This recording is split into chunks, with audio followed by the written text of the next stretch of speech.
बर्फ में पड़े मार्को को डिटेक्ट करने के बाद, क्योंकि उसके अंदर बहुत कम मैजिक थी, आस्था, टेरेसा सा और गोश वहां पहुंचते हैं। आस्था और टेरेसा नीचे उतरते हैं ताकि मार्को की मदद कर सकें, जबकि गोश आगे बढ़ जाता है। आस्था मार्को को अपनी तलवार से टैप करता है जिससे उसका हिप्नोसिस टूट जाता है और टेरेसा सूदिंग फायर मैजिक से उसके जख्म ठीक करने लगती है। इस बीच गोश केव में दाखिल होता है और देखता है कि मरी को खींचा जा रहा है ताकि उसकी मैजिक पावर को चूस लिया जाए। उसे देखकर वो डर और गुस्से में भर जाता है क्योंकि मरी के शरीर पर स्क्रैचेस दिखते हैं। ये देखकर गोश रेज में आ जाता है। नेज और बारो परेशान हो जाते हैं कि अब उन्हें एक मैजिक नाइट से लड़ना पड़ेगा। जब नेज उसे रोक नहीं पाता, तो बारो मरी को हॉस्टेज बना लेता है, जिससे गोश रुक जाता है। लेकिन मरी को बचा लेते हैं अस्ता और टेरेसा, और मरी दौड़कर अस्ता को गले लगा लेती है, जिससे गोश थोड़ा टूट सा जाता है। टेरेसा बच्चों की जांच करती है और पाती है कि कई बच्चों की मैजिक इतनी चूसी जा चुकी है कि शायद वो कभी मैजिक का इस्तेमाल न कर पाएं। नेज और बारो कॉर्नर हो जाते हैं, लेकिन बारो अपने स्पेशल ग्लासेस से देख लेता है कि आस्था में कोई भी मैजिक पावर नहीं है, इसलिए वो खुद उससे लड़ने आगे आता है। लेकिन आस्था उसे एक ही झटके में उड़ा देता है। आस्था कहता है कि वो उन लोगों को कभी माफ नहीं करेगा जिन्होंने बच्चों को हर्ट किया है। उसी समय सीक्रेट ब्लैक बुल्स के बेस पर रीइंफोर्समेंट्स के लिए आता है, लेकिन बेस पूरी तरह बर्बाद मिलता है। उसे गॉर्डन और ग्रे से डर लगने लगता है, और तभी यामी आता है। उसे देखता है तो सोचता है कि कोई लोन रिकवरी एजेंट है और उसे सिर से पकड़ लेता है। दूसरी तरफ नेज को गोश ने हराया होता है और टेरेसा बारो को रिस्ट्रेन करती है। आस्था बारो की हरकतों से इतना गुस्सा हो जाता है कि वो बर्दाश्त नहीं कर पाता क्योंकि बारो को अपने एक्शंस पर कोई पछतावा नहीं होता। टेरेसा बच्चों को हील कर रही होती है और तभी बारो एक मड मिनियन भेज देता है जो किसी को मदद के लिए बुला सके। इसी दौरान टेरेसा आस्था को बताती है कि सिस्टर लिली ने भी कभी उनके चर्च में ट्रेनिंग ली थी। ये सुनते ही आस्था खुश हो जाता है और पूछता है कि लिली उसके बारे में क्या कहती है। टेरेसा हंसकर कहती है कि वो कहती है, अस्ता छोटा, तेज और शोर मचाने वाला है, लेकिन उसकी स्पिरिट कभी हार नहीं मानती। यही चीज सिस्टर लिली खुद में लाना चाहती है। अचानक सैली वहां आती है बारो के डिस्ट्रेस सिग्नल के जवाब में। गोश उसे रोकने के लिए बीम अटैक्स करता है, लेकिन वो सैलामेंडर से उन्हें रिपेल कर देती है। आस्था उस पर वार करता है, लेकिन सैली बड़ी आसानी से उसे डॉज करती है और उसे पकड़ लेती है। इससे पहले कि वो कुछ और कर पाए, टेरेसा फायर मैजिक से आस्था को आजाद कर देती है और रिवील करती है कि वो कभी क्रिम्सन लायंस की मैजिक नाइट थीं और उन्हें शी लेपर्ड कहा जाता था। वो फूगोलियन की मेंटर भी रह चुकी हैं। सैली सोचती है कि 3-on-1 लड़ाई उसके लिए टफ हो सकती है, लेकिन बारो कहता है कि पहले उसे हील करो ताकि वो मदद कर सके, मगर असल में वो मौका मिलते ही भागना चाहता है। सैली उसे एक डेंजरस ड्रग इंजेक्ट करती है जिससे वो एक जायंट मड मॉन्स्टर बन जाता है। गोश मरी को और ज्यादा खतरे में नहीं डालना चाहता, इसलिए उसे उठाकर वहां से भाग जाता है और आस्था, टेरेसा और बाकी बच्चों को छोड़ देता है। टेरेसा एक फ्लेम चीटा समन करती है ताकि बच्चों को बाहर निकाला जा सके, लेकिन उन्हें इवैक्यूएट करने में थोड़ा समय लगेगा। बारो नेज को क्रश करने की कोशिश करता है, लेकिन आस्था बीच में आकर उस वार को रोकता है और कहता है कि नेज ने अभी अपने क्राइम्स की सजा नहीं पाई है। दूसरी तरफ गोश बस भाग रहा होता है क्योंकि उसे किसी और की परवाह नहीं है जब तक मरीज सेफ है। एक फ्लैशबैक में दिखाया जा क्या आता है कि वो कभी अदले फैमिली का हिस्सा थे, लेकिन जब उनके माता पिता मारे गए, उनके दुश्मनों ने उनकी सारी वेल्थ हड़प ली। फिर गोश चोर बन गया और जेल पहुंच गया, जबकि मरी को टेरेसा के ऑर्फनेज में भेज दिया गया। प्रेजेंट में मरी उसे कहती है कि उसे वो पथेटिक लगता है और वो उससे नफरत करती है। ये सुनकर गोश उसे बाकी बच्चों के पास छोड़ देता है और आस्था और टेरेसा के पास वापस लौटता है, लेकिन उसे लगता है कि वो दोनों भाग चुके होंगे क्योंकि लोग आमतौर पर दूसरों की हेल्प नहीं करते। लेकिन उसे देखकर हैरानी होती है कि आस्था और टेरेसा अब भी बच्चों की रक्षा कर रहे होते हैं। गोश उनकी मदद करता है, लेकिन उसकी मिरर मैजिक बारो पर असर नहीं करती और बारो उसे आकाश से गिरा देता है। आस्था फिर से उसे डिफेंड करता है और गोश पहली बार डिसाइड करता है कि वो किसी और के साथ टीम वर्क करेगा। वो अपनी ग्रिमॉर में एक नई स्पेल समन करता है और आस्था से कहता है कि उसकी आंखों में देखो। उसकी मिरर मैजिक से एक पूरी अस्ता आर्मी बन जाती है, जिनके पास सोर्ड्स होती हैं, और सब मिलकर बारो को हरा देते हैं और सैली को भी बेहोश कर देते हैं। नेज अपने और अपने भाई के किए की जिम्मेदारी लेता है, लेकिन तभी एक ब्राइट लाइट केव को घेर लेती है और अचानक नेज और गोश पर लाइट स्पीयर्स से हमला हो जाता है, जबकि टेरेसा को अस्ता को बचाते हुए मॉर्टली इंजर कर दिया जाता है। सब हैरान रह जाते हैं क्योंकि अब आई ऑफ द मिडनाइट सन का लीडर लिच्ट वहां आता है। आई ऑफ द मिडनाइट सन का लीडर लिच्ट वहां आता है और खुद को इंट्रोड्यूस करता है। आस्ता हैरान रह जाता है जब वो देखता है कि लिच्ट के पास भी एक 4 पत्ती क्लॉवर ग्रिमोयर है, ठीक वैसे ही जैसे यूनो के पास है। टेरेसा, जो अब बहुत ज्यादा घायल है, खून बहाते हुए नीचे गिरती है और अस्ता सोचता है कि उसे बचाने के लिए उसे एक सुसाइड चार्ज करना होगा। लिच्ट अस्ता से नफरत करने लगता है क्योंकि उसके पास 5 लीफ क्लोवर ग्रिमोयर है और वो उसे छीनने की कोशिश करता है। तभी फिनरल अपने मैजिक से टेलीपोर्ट होकर वहां आता है और यामी भी टाइम पर पहुंचकर आस्ता को बचा लेता है। यामी फिनरल से कहता है कि वो इंजर्ड लोगों को वापस ले जाए, लेकिन ये भी कहता है कि वापस जरूर आना, जो सुनकर फिनरल डर जाता है क्योंकि उसका प्लान था कि वो बस साइड में छुपा रहेगा। आस्ता अपने कैप्टन को लड़ते देखना चाहता है, इसलिए रुक जाता है। लिच क्यूरियस होता है यामी की डार्क मैजिक से लड़ने को लेकर। उनकी इंटेंस फाइट शुरू हो जाती है और इसी दौरान लिच यामी को अपनी स्टोरी बताता है कि वो एक ऐसे गांव से था जहां सब बहुत टैलेंटेड मैजिक यूजर्स थे, लेकिन उन्हें मार दिया गया और उनकी मैजिक छीन ली गई। यामी उसकी कहानी को बोरिंग कहकर अपनी कहानी सुनाता है कि वो एक फिशरमैन था लैंड ऑफ द सन से, जो किसी तरह क्लोवर किंगडम में आ गया और लोगों की धुलाई करने के बाद उसे कैप्टन बना दिया गया। जब यामी को पता चलता है कि फुगोलेओन को लिच्ट ने ही जख्मी किया है, तो वो फ्यूरियस हो जाता है और अपनी डार्क मैजिक स्लैश से लिच्ट को घायल कर देता है, जिससे आस्ता काफी इंप्रेस्ड हो जाता है। यामी लिच्ट से कहता है कि अगर उसने फुगोलेओन को हराया है तो जरूर उसने कोई चाल चली होगी और अब उसे एक रियल मैजिक नाइट कैप्टन की ताकत देखने को मिलेगी। यामी अस्ता को भी फाइट में साथ देने को कहता है और उसे की यानी सिक्स्थ सेंस की पावर सिखाता है, जिससे वो अटैक्स को प्रिडिक्ट कर सके। आस्ता कहता है कि वो इतनी जल्दी ये नहीं सीख सकता, लेकिन यामी उसे बोलता है कि अगर वो विजर्ड किंग बनना चाहता है तो उसे अपनी लिमिट्स को उसी मोमेंट तोड़ना पड़ेगा। वो उसे सिखाता है कि सिर्फ ईयर्स से नहीं, बल्कि अपने पूरे शरीर की सेंसेस को एक बनाकर एनिमी की मूवमेंट को फील करना है। अस्ता फोकस करता है और आखिरकार एक कर्स बोल्ट को वापस उसी पर डिफ्लेक्ट कर देता है, जिससे लीच्ट और भी ज्यादा रेज में आ जाता है और लाइट विप से हमला करता है। इन अटैक्स की इंटेंसिटी से पूरा केव गिरने लगता है और लिच्ट सोचता है कि उसने उन्हें हरा दिया, लेकिन रबल के नीचे से यामी और आस्ता फिर से बाहर निकल आते हैं।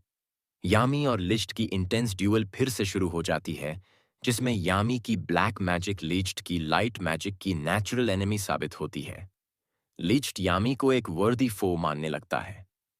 यामी लिच्ट से पूछता है कि वो क्लोवर किंगडम में क्या चाहता है, और लिच्ट जवाब देता है कि वो एक नया किंगडम बनाना चाहता है, एक ऐसा जहां कॉमनर्स और नॉन मैजिक लोग डिस्क्रिमिनेशन के शिकार न हों।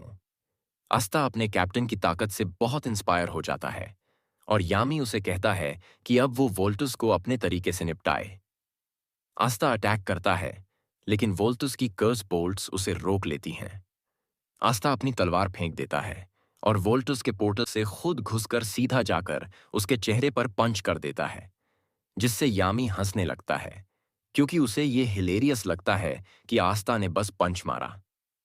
लिस्ट पीछे से यामी पर हमला करता है, लेकिन यामी की तलवार उसकी मैजिक को एब्जॉर्ब कर लेती है, जिससे वो मूव नहीं कर पाता। फिर यामी अपनी ब्लैक स्लैश से उसे गहरा आए जख्म देता है।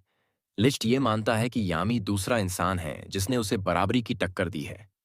वो एक मैसिव स्पेल प्रिपेयर करने लगता है, जो इतनी वाइड रेंज और हाई पावर का होता है कि उसे डिफेंड करना नामुमकिन लगता है। कोश इस दौरान एक डाइंग टेरेसा के पास होता है, लेकिन टेरेसा अपनी बची हुई मैजिक से उसे थोड़ा हील करती है और उसे कहती है कि जाओ और आस्ता को बचाओ। गोश डरता है कि शायद टेरेसा मर चुकी है, लेकिन उसे पता चलता है कि वो बस एक्टिंग कर रही थी। गोश फिनरल से मदद मांगता है और दोनों वापस केव की तरफ जाते हैं। यामी एक बड़ी डिफेंसिव स्पेल प्रिपेयर कर रहा होता है, लेकिन उसे लगता है कि शायद अब वो सब मारे जाएंगे, यहां तक कि आस्ता भी। इससे पहले कि वो बीम को कट करने की कोशिश करे, फिनरल और गोश टाइम पर आ जाते हैं। लिस्ट अपनी Holi ray of light fire करता है, लेकिन गोश फिनरल की मदद से आस्था और यामी को टेलीपोर्ट कर देता है और फिर अपनी मिरर मैजिक से उस लाइट बीम को वापस लिस्ट की तरफ रिफ्लेक्ट कर देता है, कहते हुए मिरर्स हमेशा लाइट को रिफ्लेक्ट करती हैं। उसी वक्त आई ऑफ द मिडनाइट सन के कई मेंबर्स दूर से सैली की इंजर्ड बॉडी को देखते हैं और डिसाइड करते हैं कि अब उन्हें बाहर आना चाहिए। जैसे ही बच्चे वापस नींद की तरफ लौटते हैं, नोएल और रिबेका मार्को और बाकी बच्चों को ढूंढने निकलते हैं। वो नीरो को फॉलो करते हैं और चर्च तक पहुंचते हैं, जहां उन्हें घायल टेरेसा मिलती है। नोएल को पता चलता है कि लड़ाई अब भी केव में चल रही है, जहां यामी और बाकी लोग लिस्ट से भिड़ रहे हैं। वो सभी लिस्ट के पास पहुंचते हैं, जो अब होश में आता है और गोश को देखकर कहता है कि वो उसका पुराना दोस्त है, लेकिन गोश को उसकी कोई याद नहीं होती। यामी लिस्ट और वोल्टोस दोनों को अपनी डार्क बाइंडिंग मैजिक से बांध देता है और फिनरल से कहता है कि जब तक उसकी स्पेस मैजिक रिकवर ना हो, हमें यहीं रुकना पड़ेगा। इस बात से फिनरल और गोश दोनों इरिटेटेड हो जाते हैं, लेकिन तभी आई ऑफ द मिडनाइट सन के 3 और मेंबर्स एक पोर्टल से बाहर आते हैं। उनमें से एक राया होता है, जो लाइट मैजिक से यामी के ग्रिमवार को छूकर उसकी डार्क मैजिक कॉपी कर लेता है। दूसरा मेंबर फौना होती है, जो फायर बेस्ड हीलिंग मैजिक से लिस्ट को हील करती है। लिस्ट उन्हें अपने सबसे पावरफुल मेंबर्स में से बताता है। उन्हें द थर्ड आई कहा जाता है और कहता है कि ये लोग उससे भी ज्यादा स्ट्रांग हैं। तीसरा मेंबर वेटो अपनी मॉन्स्ट्रस बीस्ट मैजिक के साथ यामी पर दबाव डालने लगता है और उसकी प्राइज्ड कताना को भी तोड़ देता है। अब ब्लैक बुल्स के हालात बहुत बिगड़ने लगते हैं। फिनराल और गोश की मैजिक बहुत कम हो चुकी है और आस्था और यामी दोनों को पीछे धकेल दिया गया है। और हालत और भी बिगड़ती है जब फौना लीच्ड को चोट पहुंचाने के गुस्से में सलामैंडर को समन करती है, जो 4 ग्रेट स्पिरिट्स में से एक है, और उससे लड़ाई में उतर जाती है। यामी बड़ी मुश्किल से उसके फायर ब्लास्ट को ब्लॉक कर पाता है और अब उसे थर्ड आई की पूरी ताकत का सामना करना पड़ता है, और वो भी टूटी हुई कताना के साथ। फिनरल समझ जाता है कि अब यामी क्लियरली आउटमैच्ड है। लिस्ट भी कहता है कि थर्ड आई के हर मेंबर की ताकत किसी स्क्वाड कैप्टन से ज्यादा है। जैसे ही थर्ड आई यामी पर फाइनल ब्लो मारने की तैयारी करता है, तभी अचानक लाइट की एक फ्लैश आती है और डस्ट सेटल होने के बाद रिवील होता है कि 3 मैजिक नाइट कैप्टन्स आ चुके हैं। Nozel of the silver eagles, Charlotte of the blue roses और Jack the ripper of the green praying mantises. Jack गुस्से में थर्ड आई को चुनौती देता है, क्योंकि उन्होंने कहा था कि वो एक कैप्टन से ज्यादा स्ट्रांग है, और जैक इस बात को प्रूव करना चाहता है। दोनों साइड्स एक इंटेंस स्टेयर डाउन में लॉक्ड हो जाते हैं और एक कैटेक्लिज्मिक बैटल शुरू होने वाली होती है। जैक थर्ड आई की बातों से ऑफेंड हो जाता है और कहता है कि अब वो प्रूव करेगा कि एक मैजिक नाइट कैप्टन कितना स्ट्रांग होता है। दोनों साइड्स एक इंटेंस स्टेयर डाउन में फंस जाती हैं और एक भयानक लड़ाई शुरू होने वाली होती है। शार्लेट अपनी ब्रायर थॉर्न मैजिक का इस्तेमाल करती है, लेकिन राया यामी की कॉपी की हुई डार्क मैजिक से उसे काट देता है। जैक की सेवरिंग मैजिक का वेटो पर ज्यादा असर नहीं होता और नोजेल की मर्क्यूरी मैजिक को फौना अपनी फ्लेम्स से पिघला देती है। यामी फिनरल से कहता है कि उसे लिच तक टेलीपोर्ट करे ताकि वो उसे खत्म कर सके, लेकिन लिच ने ऑलरेडी प्रिडिक्ट कर लिया होता है कि यामी ऐसा करेगा और वो अपना सेकेंड लाइट रे तैयार कर चुका होता है। सबको सरप्राइज करते हुए आस्था डस्ट में से अचानक बाहर आता है, क्योंकि उसके अंदर मैजिक नहीं है, इसलिए वो डिटेक्ट नहीं हो पाया और सीधे लिस्ट को जमीन में दे मारता है। जैक मजाक में कहता है कि आस्था ने तो शो ही चुरा लिया, लेकिन तभी लिस्ट के अंदर से एक unbelievable amount of magic spill होने लगता है। सील जो उस पर लगाया गया था आस्था के वार से टूट जाता है। लिस्ट गुस्से में आस्था की तलवारों को पहचानता है, डीमन स्लेयर सोर्ड और डीमन ड्वेलर सोर्ड, और कहता है कि ये उसके मास्टर की तलवारें हैं, और आस्था को कहता है कि उन्हें वापस कर दे। मैजिक नाइट्स को डर लगने लगता है कि इतना ज्यादा अनकंट्रोल्ड मैजिक शायद सबको मार डालेगा। थर्ड आई के तीनों मेंबर्स मिलकर जल्दी से एक सीलिंग रिचुअल परफॉर्म करते हैं ताकि लिस्ट को फिर से बांधा जा सके। रियलाइजिंग कि अब वो हार चुके हैं, थर्ड आई पीछे हट जाता है, लेकिन जाते जाते कहता है कि वो लोग हमेशा उन पर नजर रखेंगे। मैजिक नाइट्स इसे एक बड़ी विक्ट्री मानते हैं और आस्था एग्जॉस्शन से कलैप्स कर जाता है। बाकी कैप्टन्स आपस में टिपिकल बैंटर करने लगते हैं, लेकिन नोजेल चुपचाप आस्था को ऑब्जर्व करता है और सोचता है कि इस लड़के में शायद कुछ खास बात है। मिडनाइट सन के बेस पर बाकी मेंबर्स चिंता करते हैं कि अब क्लोवर किंगडम उनकी एक्टिविटीज पर और ज्यादा ध्यान देगा। आस्था धीरे धीरे होश में आता है और देखता है कि मिमोसा उसे हील कर रही है और क्लाउस और यूनो पास में है। उसे बताया जाता है या सोचता है कि वो एक पूरा दिन बेहोश था और नेज को कस्टडी में ले लिया गया है। कोश टेरेसा के पास जाता है और उसकी हालत देखकर थोड़ा भावुक हो जाता है। टेरेसा उससे थोड़ा हंसते हुए कहती है कि लगता है तू थोड़ा मैच्योर हो गया है। आस्था टेरेसा से मिलने आता है और मरी एक्साइटमेंट में उसके हाथों से झूल जाती है, जिससे गोश फिर से पॉजेसिव हो जाता है। नोएल आस्था को बाहर बुलाती है, लेकिन उससे पहले वो रिबेका के घर रुकते हैं, जहां उसने आस्था के लिए एक प्यारा सा खाना बनाया होता है। रिबेका उसे गाल पर किस करती है, जिससे आस्था थोड़ा शाय हो जाता है और नोएल पूरी तरह से हड़बड़ा जाती है। ब्लैक बुल्स के बेस पर लौटने के बाद एक पोटैटो पाई ईटिंग कॉन्टेस्ट होता है, जिसमें एक्सपेक्टेडली चार्मी जीत जाती है। यामी को कैपिटल से एक लेटर मिलता है जिसमें आस्था और यामी दोनों को अगले दिन कैप्टन्स मीटिंग अटेंड करने के लिए बुलाया गया होता है। आस्था और यामी कैपिटल के कासल पहुंचते हैं, जहां आस्था पहली बार किंग जूलियस के एडवाइजर मार्क्स से मिलता है। मार्क्स उन्हें नीचे डंजन में ले जाता है, जहां 2 मिडनाइट सन के प्रिजनर्स रखे गए होते हैं। जूलियस को शक होता है कि मैजिक नाइट कैप्टन्स में से कोई एक ट्रेटर है, इसलिए वो आस्था से प्रिजनर्स के प्रोटेक्टिव स्पेल्स को हटवाने को कहता है ताकि मार्क्स उनकी मेमोरी रीड कर सके। जूलियस ने जैसे ही आस्था की मदद से प्रिजनर्स के प्रोटेक्टिव स्पेल्स हटवाए, मार्क्स उनकी मेमोरी पढ़ता है और एक शॉकिंग ट्रूथ सामने आता है, मैजिक नाइट कैप्टन्स में से ही कोई एक ट्रेटर है। मार्क्स कैप्टन्स को डंजन में बुलाता है और सबके सामने अनाउंस करता है कि ट्रेटर कोई और नहीं बल्कि पर्पल ऑर्कस का कैप्टन ग्वेल्द्रे प्वाजो है। ग्वेल्द्रे घबरा जाता है और कहता है कि उसे फंसाया जा रहा है, लेकिन मार्क्स कहता है कि उसकी मैजिक से निकाली गई इंफॉर्मेशन 100% सच होती है। जब उसे अपनी मेमोरी दिखाने को कहा जाता है, ग्वेल्द्रे इनविजिबिलिटी मैजिक एक्टिवेट करता है और भाग जाता है। बाकी कैप्टन्स को लगता है कि उसका मैजिक उसे वर्चुअली अनडिफीटेबल बना देता है, लेकिन यामी कहता है, चिंता मत करो। अस्ता अपनी की सेंसिंग एबिलिटी यूज करता है और इनविजिबिलिटी के बावजूद ग्वेल्द्रे की पोजीशन पकड़ लेता है। तभी रिल अराइव्स करता है और अपनी मैजिक से ग्वेल्द्रे को पकड़ लेता है। वो आस्था को देखकर एक्साइटेड हो जाता है और कहता है कि उसकी एंटी मैजिक एबिलिटी बहुत इंटरेस्टिंग है। बाकी सभी कैप्टन्स और जूलियस वहां आ जाते हैं और ग्वेल्द्रे से इंटेरोगेशन करते हैं। वो कबूल करता है कि उसने अपनी स्क्वाड मेट्स को अब्यूज किया, आई ऑफ द मिडनाइट सन से ब्लैक मार्केट डील्स किए और कैपिटल पर हुए हमले में बैरियर मेजेस की किडनैपिंग में भी उसका हाथ था। जूलियस सब कैप्टन्स को डिसमिस कर देता है और कहता है कि इस बिट्रेयल को पब्लिक करने से पैनिक फैल सकता है, इसलिए इसे सीक्रेट रखा जाएगा।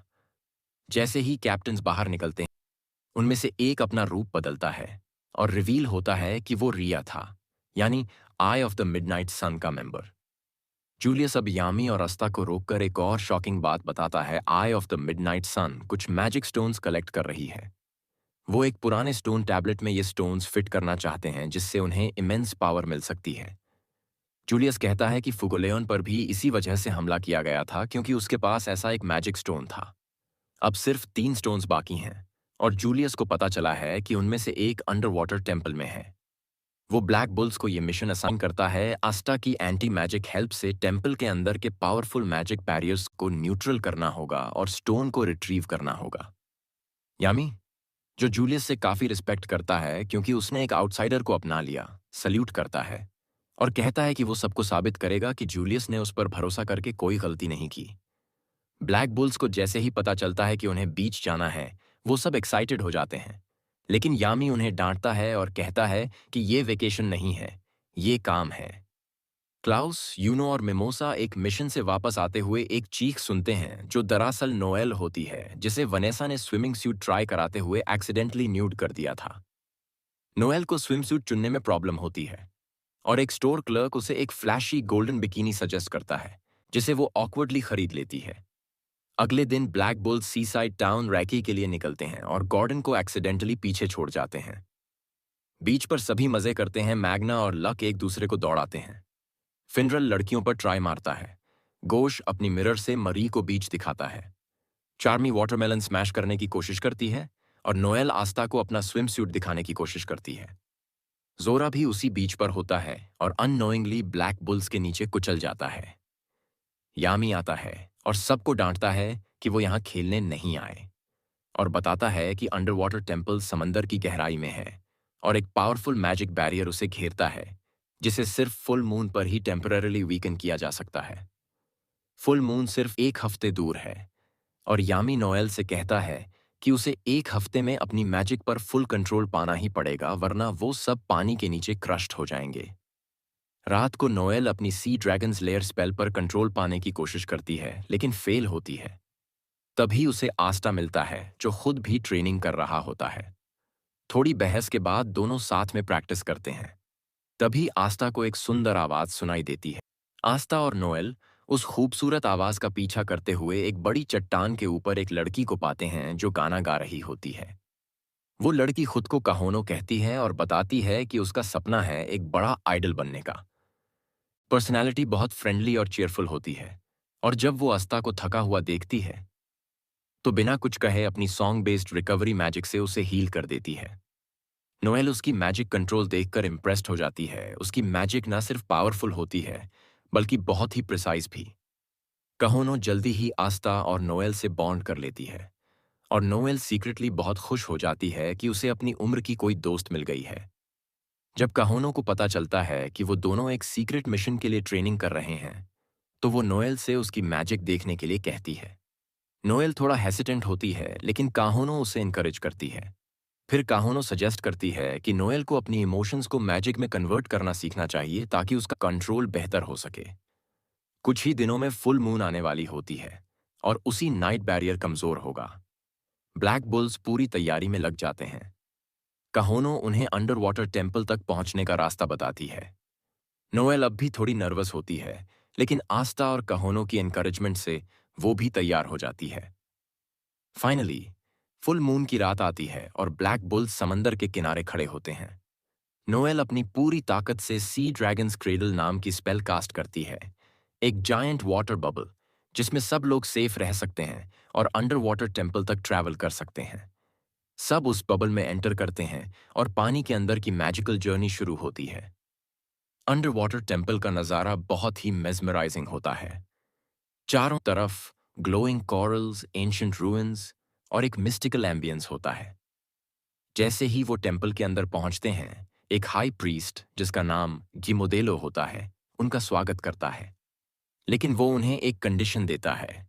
वो कहता है कि अगर वो टेम्पल का सीक्रेट ट्रेजर चाहते हैं तो पहले उन्हें एक ट्रायल पास करना होगा। ब्लैक बुल्स को टेम्पल के अलग अलग जोन्स में भेज दिया जाता है और यहीं ये वीडियो खत्म होती है। याद रहे, लाइक और सब्सक्राइब जरूर करें और अगली बार फिर मिलते हैं।